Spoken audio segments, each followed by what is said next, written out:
Tingnan nyo ha. Hindi ko napapakita mukha nyo ha. Dito te, hawakan mo to te. Tingnan mo yung palang ng asawa mo. Yan. Ganyan lang. Tingnan mo ha. Babanggitin ko lang ang Diyos ha.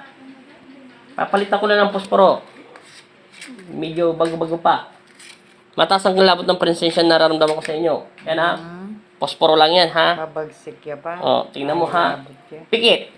Sa pangalan ni Kristo. Sa pangalan ng Ama. Espiritu Santo, amen. Naputol na yung posporo. Palitan natin. Masyado malambot. Posporo pa rin yan, ha? Pikit. Yan, o. Aray, po, ginore. Posporo lang, o. Aray, sakit na. Ito, panlaban to sa mangkukulam. Kasi nipis lang to ng posporo, eh. Aray, Ayan, o. sakit. O. Ginamay Ayan, o. Ay, sakit. May atake daw siya. O. Hindi ka mamamatay, kuya. Huwag ka magalala. Hindi ka patatanggapin sa langit. Kita mo, posporo lang, o. Sakit na. Isipin mo. Pag kinukulam ka talaga, posporo lang. Lalo, papel, pag nilagyan ko pa ng dasal yun. O, sisigaw yan. Ayan, o. O. Ginore, kasakit. O, kahit isa lang gamitin ko posporo dyan. O, yan, o. Aray, Diyos ko. O, maluwag na nga. Naglalaro-laro na nga yung posporo.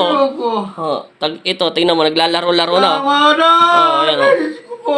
Isipin mo yan. Ang lambot, para ko na lang ginagawa. Nilalagari ko na lang pa mo. Nagsisisigaw ka pa. Diba? Ganong katindi yan. Sakit na nararamdaman mo. Matagal na po siyang ginagawa. May nangungulam sa'yo, kuya. Matagal na po.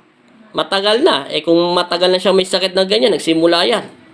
Yan, o. Aray. O, kita mo, para siyang inihiwa, o. Grabe, O, no? nasasaktan siya, o. O.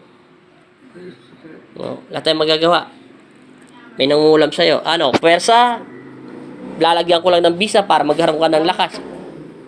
Tumuno po.